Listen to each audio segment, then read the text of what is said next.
Hello, everyone. My name is Julie Griffith. I am the Associate Director of Global Affairs at Rockford University, your home away from home. We truly hope that when you come to Rockford University as an international student, that you feel welcome and safe. So today I'm going to help you by sharing some visa tips. And I want you to remember that I'm not an immigration lawyer, but I've been working in this field helping students with their visas for about 8 years now. And I've also worked with a company that prepares students for visa interviews. And they are former visa counselors. I've been to many seminars and paid attention to what's going on in this field. And I hope that some of my tips will be helpful to you. So here's my contact information. Again, my name is Julie. I'd also like you to know my boss, Maria Deemer, the Executive Director of Global Affairs. We are happy to help you at any time with any questions, and I will put this slide up again at the end of this short presentation. So this presentation is geared mostly towards students who have been admitted to Rockford University, but who may not have received a visa yet. It's really important to let us know as soon as you have a visa appointment scheduled so we can make sure that your documents are up to date and we can do a mock visa interview with you if you like. All right. So the first question is, what is the big picture? What do you need to establish at your visa interview? And it really is fairly simple. You need to establish that you're a credible full-time student at Rockford University. You need to establish that you will be able to pay for your education once you get here. And you need to establish that you have ties to your home country. Remember that the F1 visa is a non-immigrant visa. So the visa counselor is going to be looking for you to share reasons that show how this education is going to help you when you return. And returning should be your proposed intent at your visa interview. All right, so here's a few tips to be prepared. The first big thing and your next step, if you haven't done so, is to pay your SEVIS fee. The SEVIS fee is $350 to the United States government, and Rockford University does not charge an application fee. We feel that if you pay the SEVIS fee, then you are a serious student. You can pay it online, and the website is listed in the instructions that was sent to you with your I-20. Make sure that you understand about Rockford University. Read the website, know about the programs, know where it is located in the country, be able to explain why you chose Rockford University, what makes it stand out.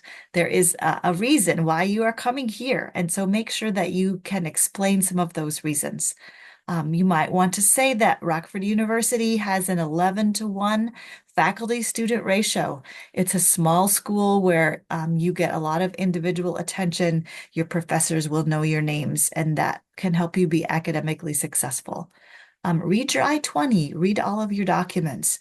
Make sure that you can explain why you want to study in the United States, not in Australia, not in the UK, not in Canada. And why did you choose our school? And mostly, how will this education help you, your career, your family, and your country when you return home? And lastly, how will you fund it? You know, if you tell the visa counselor that your father will be your sponsor, be prepared to explain what your father does for a living and how he earns the money that will be used to support your education.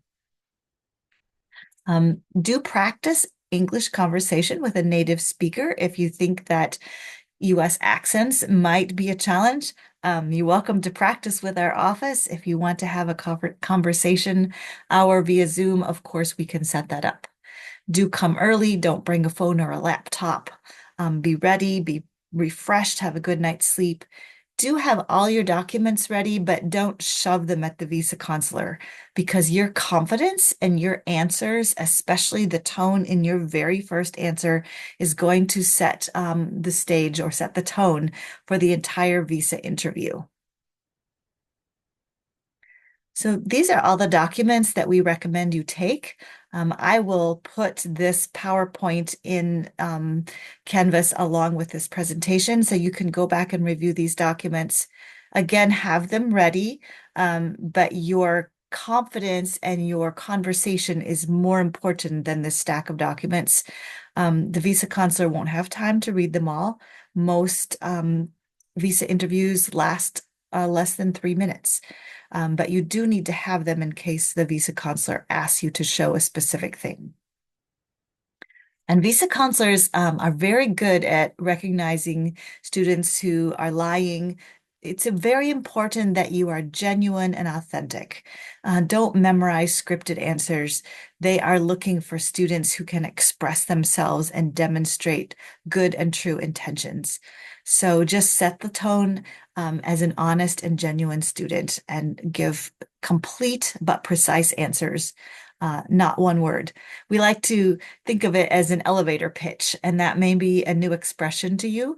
Let's suppose you're getting on an elevator at the first floor and you have to ride up to maybe the fifth floor of a building, and there's someone else on the elevator that you have never met and may never see again, but you would like to make a good impression. So you may have 5 floors of elevator ride to share who you are in a concise way.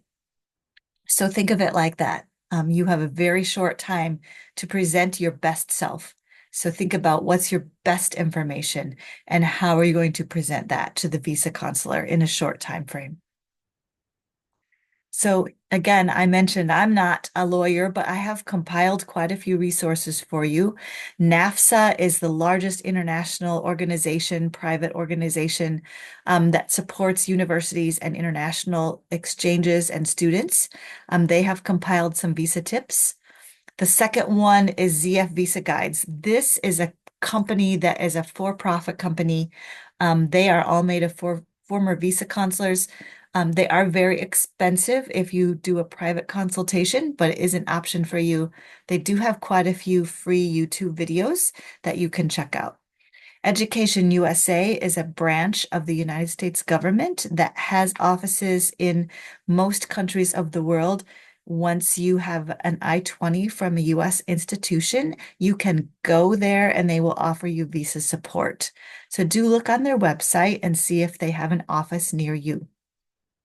Then the US Department of State has also put out quite a few recommendations about how to be prepared for your visa interview.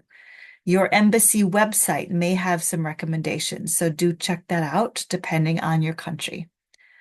Here are some more recommendations from the U.S. Department of Homeland Security, which is a different branch of the government. And then I did put in here one video about how to explain your finances to the visa consular, since that is one of the 3 big topics that you need to be prepared about. All right. Here's some other considerations. Visa appointments are quite delayed these days. I'm sure you know that. You can check the visa appointment wait times on the link that I've provided. So please don't delay. Please start early and make that visa appointment as soon as you are able. We also recommend that you complete your own DS-160. If an agent does it for you, then you may not know what the agent has said, and there may create discrepancies which the visa consular could uncover. If you were not able to get a visa appointment in the time frame that you wanted, for example, before classes start in August, do consider requesting an expedited appointment or an emergency appointment, because you need to move that date up so that you can get here hopefully before classes start in the semester that you requested. We recommend that you exercise caution on social media. Don't put anything on social media or clear your social media of anything that might cause confusion at the border or visa consular, because we do know that these things are being checked these days. And so you want to maintain your genuine and authentic self and have nothing on there that would cause confusion or cause anyone to think that, you have reasons that could be denied a visa. And then if for any reason you were had a previous record canceled, do be prepared to explain that to a consular officer. All right. And in case there's anyone watching this that's already got a visa and they're in the US or they've been out of the US for less than 5 months, you may be wondering how to transfer your SEVIS record from a different institution. And it's really easy. We will give you this SEVIS form. You basically need to state which date you want your SEVIS date record to be transferred to RU. You need to submit this to your previous institution along with your admission letter from Rockford University, and they will transfer your SEVIS record. And at that point, we can make you an I-20. All right. Again, here is our contact information, and we truly wish you success in getting a visa to come to Rockford University. We are delighted to have you as a student, and we can't wait to meet you. Have a great day.